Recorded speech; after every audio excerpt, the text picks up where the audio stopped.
Whether you're hitting the road or kicking back in the cab, it's time to take a load off with Big Rig Banter. Powered by alltruckjobs.com, your source for finding the trucking jobs drivers really want. Get ready to shift into gear and let the conversations roll.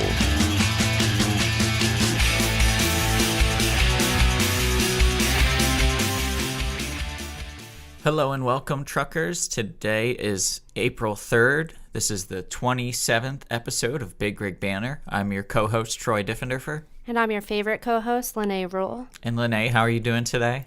Pretty good. How are you, Troy? Good, enjoying the weather. You know, it's finally spring. I feel like we're getting a few days of warm weather, so I'm definitely enjoying that. What about you? Yeah, no, I totally agree. I think this was a really hard winter for me. It was so cold. It snowed a lot. I'm like feeling much happier. Yeah. What is your favorite thing about spring? I'm really excited to just see everything start to bloom, and that's like my favorite time to go out and like, go hiking, even though it can be a little soggy, but I just like to get out into nature. What about you? I like baseball season. Baseball season is fully underway now. I'm a big baseball fan. For any of you New York truckers out there, I'm a big Mets fan. So I'm excited to kick back and watch some baseball and enjoy definitely the outdoor weather. Do you go to any baseball games? Yeah, I'll definitely go to some Barnstormers games. That's our local team here in Lancaster. Yeah. And hopefully I do want to make it to a Mets game sometime up at Citi Field. So that would be really exciting. I know this might be hard to believe, but I used to go to a lot of baseball games when I lived in Florida. Nice. Yeah, I mean, all the spring training was down there. So I'd go to the Phillies, to the Yankees. And then we had the Tampa Bay Rays, which they played right in St. Petersburg where I lived. So we'd go to those games at least once a week. I really just went for the French fries and the beer, but I did eventually figure out what was going on. Yeah, Lene, we'll have to definitely hit up a baseball game this summer. But truckers, we want to know what your favorite baseball team is. Feel free to reach out to us on Facebook or Twitter using the hashtag BigRigBanter. We want to know who you're rooting for this spring. But yeah, truckers, we have an exciting episode today for you. We're talking all about sustainable trucking. You know, we've had topics on the past that covered doing some green trucking or maybe some new technologies on the road like autonomous vehicles and electric trucking. But these new trucking emissions standards are really interesting, and they definitely have a lot of truckers talking. Yeah, for sure. And we're trying to understand, why these emission standards are so important. And, they're rolling out a phase 2 of the emission standards regulations. So that's going to bring some changes. So we pulled in some experts to kind of give you guys an idea of what to expect. Yeah, if you've seen our teaser video that we released last week, if you haven't, make sure to check it out on our Big Rig Banter YouTube page. But we were talking about basically the who, what, when, where, and why of these emission standards, and we left off with the why. And I think the why is really just to promote sustainable trucking and, reduce our carbon footprint. But we'll have a guest on from the California Air and Resources Board, CARB, and they'll be able to give you a little more information on that. All right, let's give that interview a listen.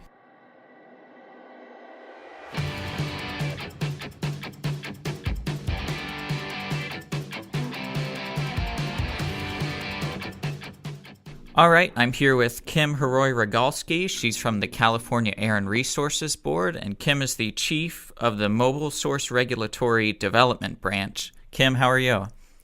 I'm great. Good morning. Good morning. Well, good afternoon for me. Good morning for you.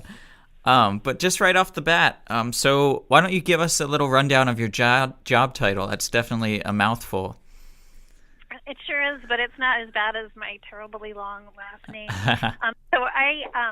I'm an engineer by training, and I've been at the ARB for about 20 years, and I have a couple dozen people working for me, mostly engineers and scientists. And what we mostly do is work on setting the standards that ensure that engines and trucks that are sold for use in California are as clean and low emitting as they can be.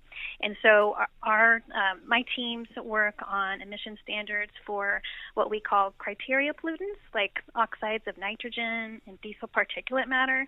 So compounds that can be released into the air and that can cause health problems like heart attacks and cancer, and can cause formation of smog and ozone. And then we also work on standards for greenhouse gases, like carbon dioxide. So to ensure that emissions of carbon dioxide are as low as possible, so that folks can use their trucks and do all the commerce that they need to do, and while having as little impact as possible on climate change. And the cool thing about setting emission standards for CO2 is that if trucks have lower CO2 emissions, that means that they burn less fuel. So it means that truck owners can be spending less on fuel. So it's kind of a win-win. So those are the big things my group is working on, emission standards for heavy-duty trucks. Yeah, I wanted to jump into that. I mean, this episode's all about these emission standards, and obviously the big question that truckers have is why is it so important, and how is it going to benefit them? I know you touched on it a little with the fuel costs. How else can this benefit truckers? Well, I think. Well, okay. I think as far as in their role as being in their business role as being a truck owner or a truck operator, probably the biggest thing is the fuel savings. Mm-hmm. But of course, we all kind of live on the same planet, and the reason that we are limiting CO2 emissions from trucks is to address the problem of climate change. And I think probably everyone who's paid any attention to the news over the past couple of years is aware that overall worldwide temperatures are increasing. There's just a lot more weird weather and a lot of really harmful events like droughts and heat waves and forest fires, and these are all happening because of the accumulation of greenhouse gases in the atmosphere. And so big rig trucks are a major contributor to the overall CO2 emissions. And so if we're able to altogether get those emissions down, that's one step towards addressing that broad global problem. Yeah, for sure. A big thing our truckers are talking about, and we've written blogs on, is kind of this two-phase rollout when it comes to the greenhouse gas emission standards. I know phase 2 rolled out and phase 1 rolled out, and phase 2 is in full swing. Can you kind of give our truckers some more information on that? Yeah, absolutely. You're absolutely right that the phase 1 standards began with model year 2014 and then ratcheted down again with model year 2017. And then the phase 2 standards kick in with model year 2021 and then get more stringent again in 2024 and again in 2027. So it's really been this more than decade-long series of standards to make gradual progress towards making the trucks more and more fuel efficient and lower emitting. And the way the phase 1 standards were set up, they were intended to really just use only technologies that were already available.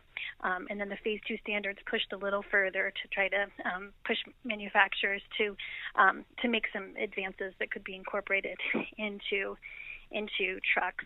If you want, would it be helpful to walk through like the elements of the standards, like what they actually cover? Let's hit on. So what does this mean for the trucking industry, or what changes can we expect to see, and how are they going to affect truckers? I know there's a bunch of kind of different implemented changes, like you said, whether it's current technologies or stuff going on in the future. Yeah, well, the standards regulate the engines and the vehicles, and they sort of set a numerical limit for manufacturers, and then manufacturers have a lot of flexibility in choosing sort of from a broad menu of options of different technologies that they can use to meet the numerical limits. And so what truckers will see in their daily life is just they'll see these technologies becoming more common on new vehicles. Oh, and just to clarify, when we're talking about the phase 1 and phase 2 standards are requirements on manufacturers, so they just apply to new vehicles. So there's no retrofit requirement. There's no requirement for vehicles that are already in use. These would just be things that would they'll just see more technologies when they're going to like purchase a new truck. If you want, I could mention a couple of the technologies that people might be seeing. Would that be helpful to be able to? Oh, for sure. Specific? I think our truckers would love that. Okay. So it's all technologies aimed at reducing CO2 and improving fuel economy. So one element is improving aerodynamics, so vehicles can move through the air with less wind resistance.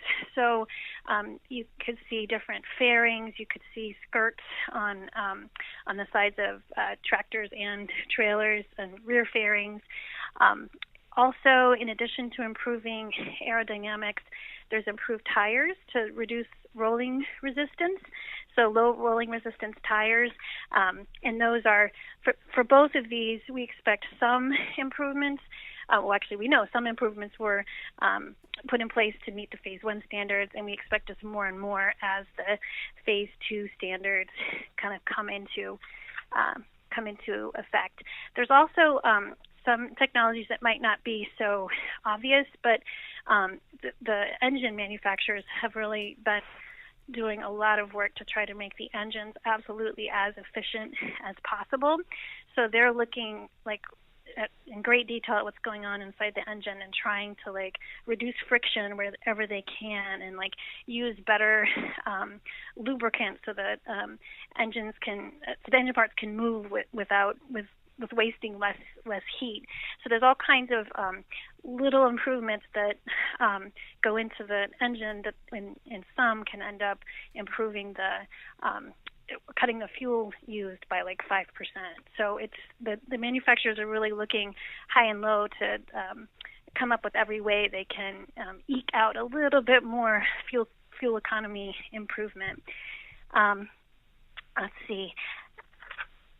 I'm trying to think what else would be of most use.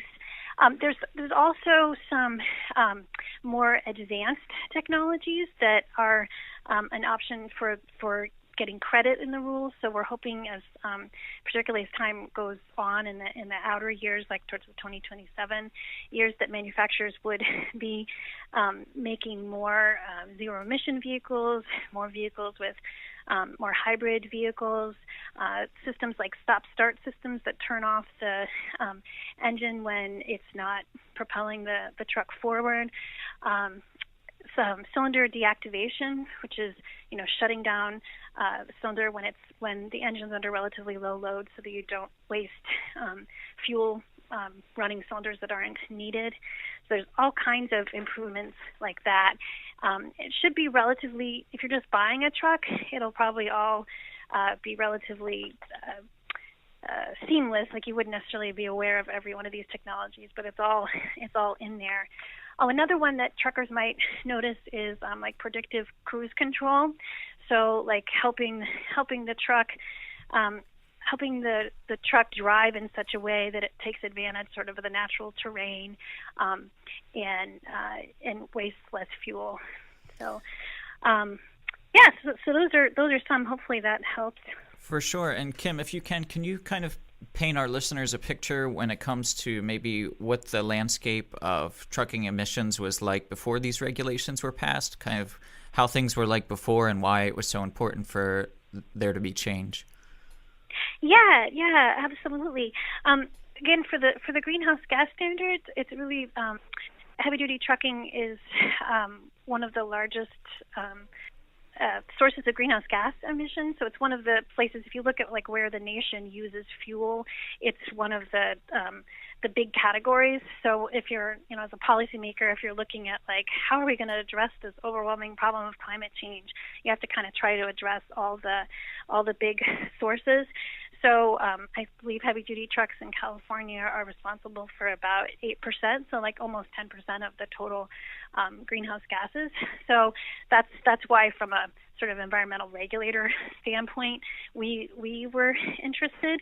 And then the nice thing about this issue is, of course, the lower emitting trucks can be, the more fuel savings that the truck owners and operators can benefit from. So as these standards are coming into effect, the fuel economy, like the average sort of miles per gallon for a Class 8 truck, is getting better and better.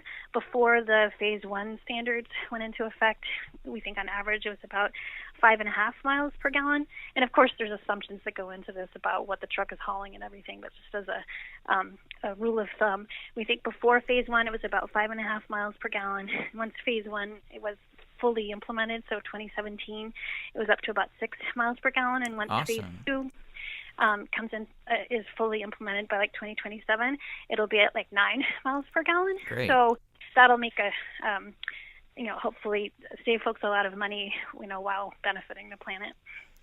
And obviously the election is coming up soon, and there's going to be definitely some changes within the government. Is it possible that the government could modify these standards, and are you predicting them to change at all within the upcoming couple years?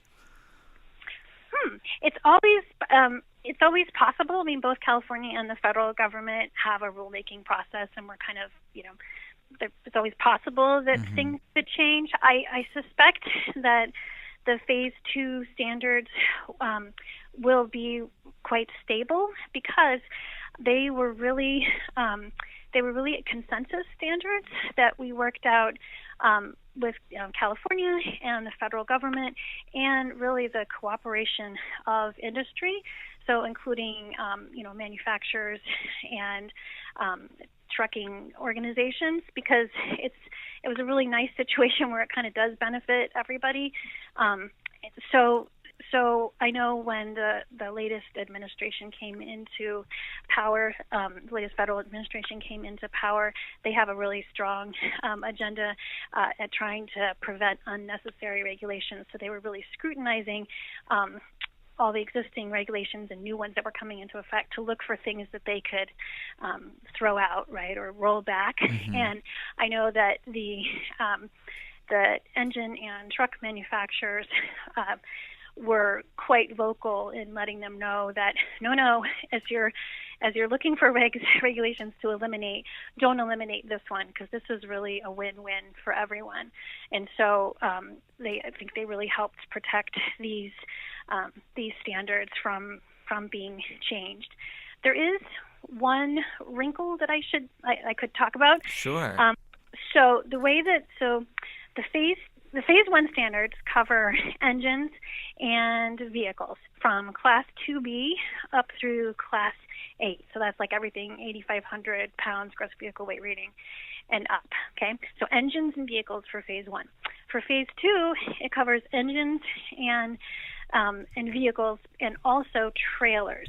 So for the Phase 2 federal standards, that was the first time the federal government ever put in place regulations trying to make trailers more efficient. And to make a trailer more efficient, you're putting on skirts, you're putting on tire inflation monitoring systems, tire pressure monitoring systems, and automatic tire inflation systems, and you're putting on low rolling resistance tires. So as part of the federal standards that were originally adopted, the federal Phase 2 standards, they included trailers. However, there was a lawsuit. The Tractor Trailer Manufacturers Association sued, saying that US EPA didn't have authority to regulate trailers, and subsequently US EPA put a stay on their trailer standards. So US EPA is not implementing their standards for trailers. However, California is. So when we aligned with the federal Phase 2 program, we aligned with the whole thing, including the trailer standards, and we are implementing those in California. So your question was, are there parts of this that are likely to change? And I think that's an area where it would be, or it wouldn't surprise me at all if something happened with the federal trailer standards. Even they may be completely rolled back, they may be modified, or what I kind of personally hope happens is that they be sort of brought back to life and aligned with what California is doing. Because one thing that kind of makes everything simpler and easier for everyone is if the emission standards are uniform across the country. So it just makes it much simpler for manufacturers to understand what they need to do. If there's just one set of rules for the whole country rather than something different if you're selling in California versus everywhere else. So the trailer standards might change. So we're implementing them in California. They're starting with model year 2020, and then the federal trailer standards are currently in limbo. So if folks are watching for, potential changes, that's definitely one area to watch. Awesome, Kim. Well, thank you so much. That's a ton of great information, and I'm sure our listeners are going to really appreciate it. It's definitely something that's going to affect them within the next couple years. Is there anything else you'd like to add? When you were talking about what does this mean for truckers, what are they going to see? One other issue that the phase 1 and 2 standards actually address is the issue of refrigerant leakage. It turns out that refrigerants are actually incredibly potent greenhouse gases, and I don't know if you've heard of the term global warming potential, but essentially when scientists look at different chemicals to see kind of how bad they are for climate change, they compare everything back to CO2, so compare everything back to carbon dioxide, and when you look at kind of how potent refrigerants are compared to CO2, they can be 1,000 times more potent. So, we're so worried about, eking out little improvements in fuel economy, but if you leak your refrigerants onto the road and they just evaporate into the atmosphere, that can cause a huge impact. And so one of the things that EPA did and that we aligned with is putting stricter controls on refrigerant leaks. And like we actually in California, we felt this was so important that we are requiring the manufacturers to do a really careful, thorough job in showing us exactly how all the refrigerant system is designed and making sure that they've, really crossed their T's and dotted their I's and checked carefully to make sure that it's put together so that it won't leak.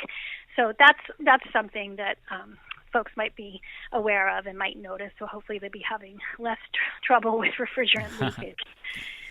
Well, thank you. Once again, that's Kim Heroy-Rogalski from the California Air and Resources Board. Kim, thanks so much for joining us today. Thanks for having me. Of course.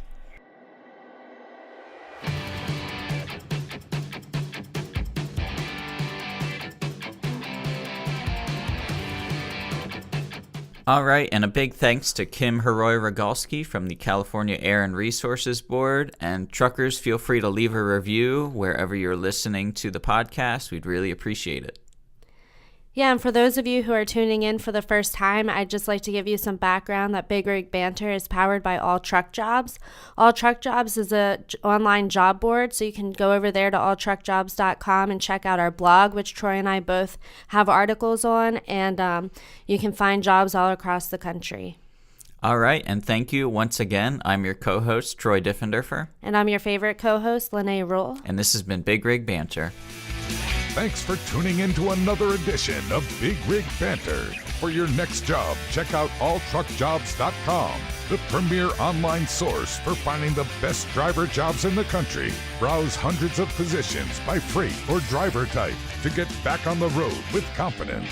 Click subscribe to keep the conversations coming. Until next time on Big Rig Banter.